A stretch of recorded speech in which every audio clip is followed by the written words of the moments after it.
vous donne des ordres depuis Bruxelles, qui décide de la taille de vos légumes et de l'envoi de vos soldats, pourrait s'effondrer à cause d'un détail, un tout petit vice de procédure oublié depuis 15 ans.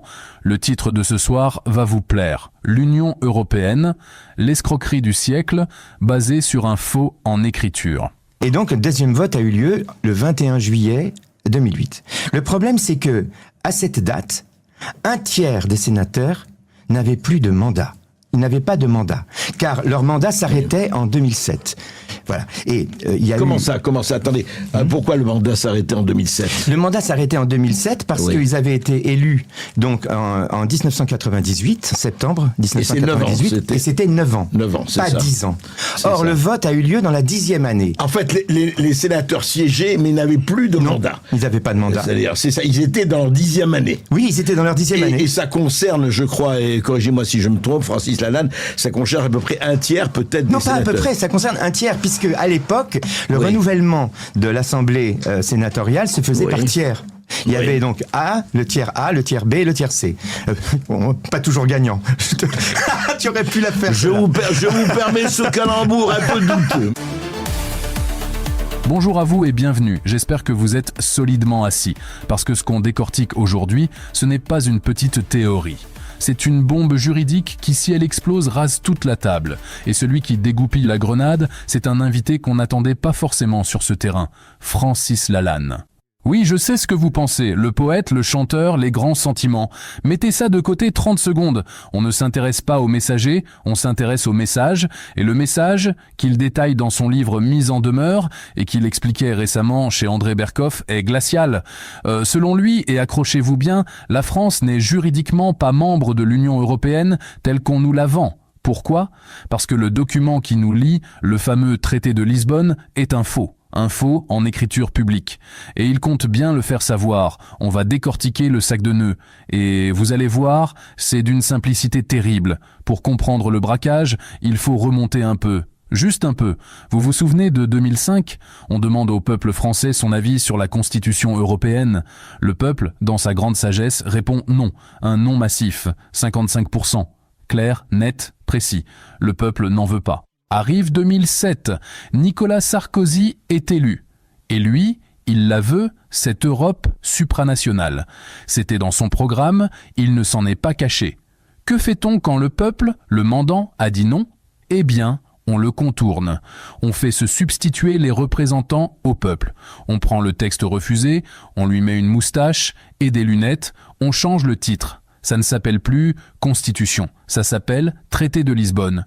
Et on ne demande plus l'avis du peuple, on va demander l'avis du Congrès. Le Congrès, pour ceux qui dorment au fond, c'est la réunion de l'Assemblée nationale et du Sénat. C'est l'arme lourde institutionnelle. Et c'est là que le diable entre dans les détails. Écoutez, c'est du délire. Le vote a lieu. Il passe. Le traité de Lisbonne est ratifié. La volonté du peuple est officiellement violée, mais c'est fait légalement. Sauf que Francis Lalanne a mis le nez dans le calendrier. Et le calendrier, il ne ment jamais. Le vote final du Congrès, celui qui verrouille tout, a lieu le 21 juillet 2008. Notez bien la date. Ce jour-là, pour que le vote soit valide, il faut que tous ceux qui lèvent la main aient le droit de la lever. Logique. Il faut qu'ils aient un mandat. Imaginez, c'est comme si vous vouliez construire un gratte-ciel immense, l'Union européenne, le peuple vous refuse le permis de construire en 2005.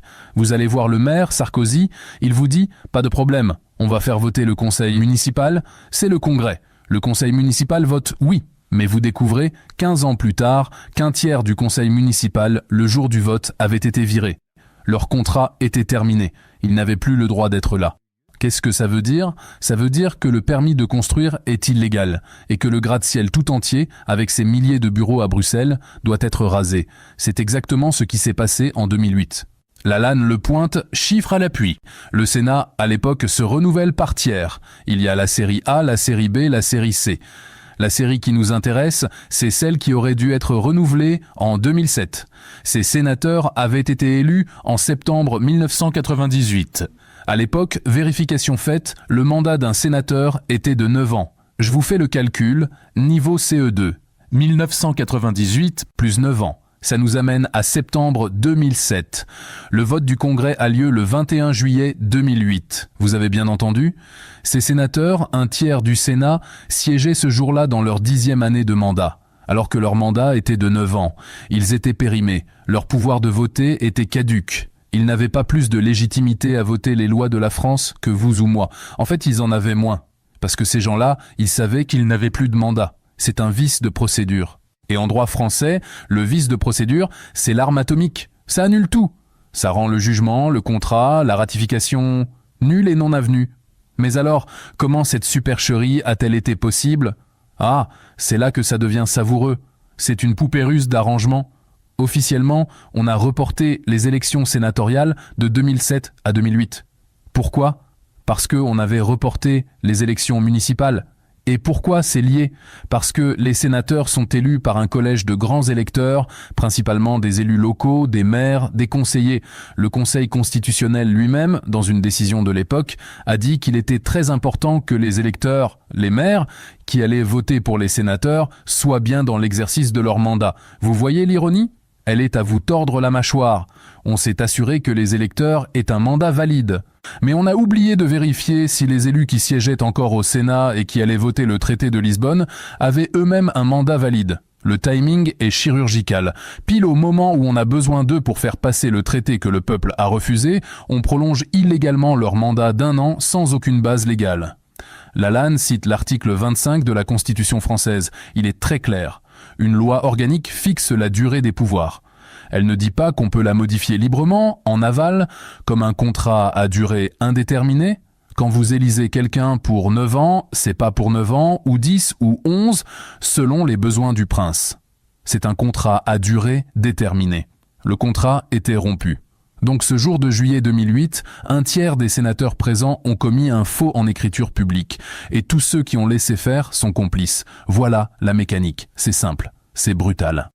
Alors, la question évidente, celle qui brûle les lèvres, pourquoi personne n'a rien dit pendant 15 ans ?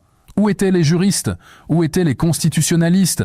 Où étaient les députés de l'opposition, payés grassement pour éplucher les textes ? Lalanne reprend cette phrase terrible de Goebbels. Plus la ficelle est grosse, moins on la voit. C'est tellement énorme, c'est tellement à la vue de tous que personne n'a osé le soulever. On a préféré débattre du fond, de la virgule, de l'annexe 12 du traité. Mais personne n'a vérifié si les signataires avaient le droit de tenir le stylo. Ils comptent sur votre fatigue. Ils comptent sur le fait que le droit constitutionnel est un labyrinthe conçu pour vous décourager. Mais là, on ne parle pas d'interprétation. On parle d'une date d'expiration. Comme sur un yaourt. Si vous mangez un yaourt périmé depuis 1 an, vous tombez malade. Si vous ratifiez un traité avec des élus périmés, le traité est empoisonné. Il est nul et non avenu. Et maintenant, la suite logique. Qu'est-ce qu'on fait de ça ? Lalanne n'est pas là juste pour un coup d'éclat médiatique. Il l'annonce très clairement. Il va engager une procédure. Il va porter plainte pour faire valoir ce vice de procédure. Et il est confiant. Pourquoi ? Parce que ce n'est pas politique, c'est mathématique. En justice, un vice de procédure flagrant, ça gagne. Il y a plein de coupables qui sont libérés parce qu'un flic a mal rempli un papier. Là, ce n'est pas un papier mal rempli. C'est un tiers des juges qui n'avaient pas le droit de siéger. Si la justice est indépendante, elle ne peut que constater les faits. Le vote est nul. La ratification est nulle. Le traité de Lisbonne n'a aucune valeur juridique en France. Vous commencez à voir le domino ? Si le traité de Lisbonne n'existe pas, Madame von der Leyen, la Commission, le Parlement européen, tout ce qui donne des ordres à la France n'a aucun pouvoir. Toutes les directives, tous les règlements, toutes les lois votées au nom de ce traité sont, en France, caduques. Ce n'est plus une union, c'est une imposture. Ceux qui s'en prévalent, dit Lalanne, font usage de faux. C'est un crime. Et c'est là qu'on touche au nerf de la guerre. L'urgence. Pourquoi sortir ça maintenant ? Parce que, nous dit Lalanne, l'occupant actuel de l'Élysée agite des bruits de bottes. Il parle d'envoyer des troupes, parce que la Commission européenne parle d'utiliser la force nucléaire française comme si c'était la sienne. Ces gens s'arrogent des droits qu'aucun document juridique valable ne leur donne. Ils agissent comme les propriétaires d'une maison dont ils n'ont jamais eu les clés. Ils sont rentrés par effraction. Ce que Lalanne propose, ce n'est pas un Frexit. Il le dit lui-même, il n'est pas un fuyard, comme il appelle les Anglais. Il veut l'abolition. Il veut que la France, non seulement s'extrait de cette imposture, mais qu'elle aide les autres peuples d'Europe à se libérer de la même cage. Si vous refusez d'y penser maintenant, si vous balayez ça d'un revers de main en disant « c'est Lalanne », vous n'aurez rien compris. Ce détail technique, ce n'est pas un détail. C'est la serrure de votre cage. C'est le fondement même de l'autorité qui vous impose des décisions que vous refusez. Si ce fondement est pourri, tout l'immeuble s'écroule. Regardez qui encaisse. Depuis 15 ans, qui profite de ce traité ? Les banques, les lobbies, les industries pharmaceutiques, les fabricants d'armes, tous ceux qui ont besoin d'une structure supranationale, opaque, non élue, pour court-circuiter la volonté des peuples. Ils avaient besoin de ce traité. Ils l'ont eu, par la force, par la ruse, et, si Lalanne dit vrai, par le faux. On arrive à la conclusion, et c'est là que vous devez faire votre choix. Récapitulons les points qui font mal. Premièrement, en 2005, les Français ont dit non à la Constitution européenne. Deuxièmement, l'élite politique a trahi ce vote en représentant le même texte sous le nom de traité de Lisbonne.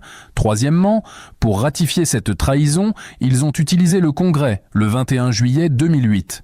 4. Ce jour-là, un tiers des sénateurs qui ont voté n'avaient plus de mandat légal. Ils étaient périmés depuis septembre 2007. 5. C'est un vice de procédure absolu qui, en droit, annule la ratification. 6. L'Union européenne qui vous donne des ordres repose donc sur un faux en écriture.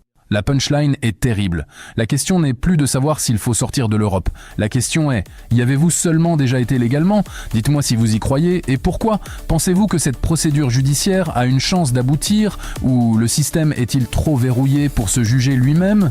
Abonnez-vous, activez la cloche, partagez cette analyse et mettez un pouce, c'est vital. Prenez soin de vous. La vérité dérange. À très vite pour une prochaine vidéo. Et n'oubliez jamais, tout ce qu'on vous raconte n'engage que vous.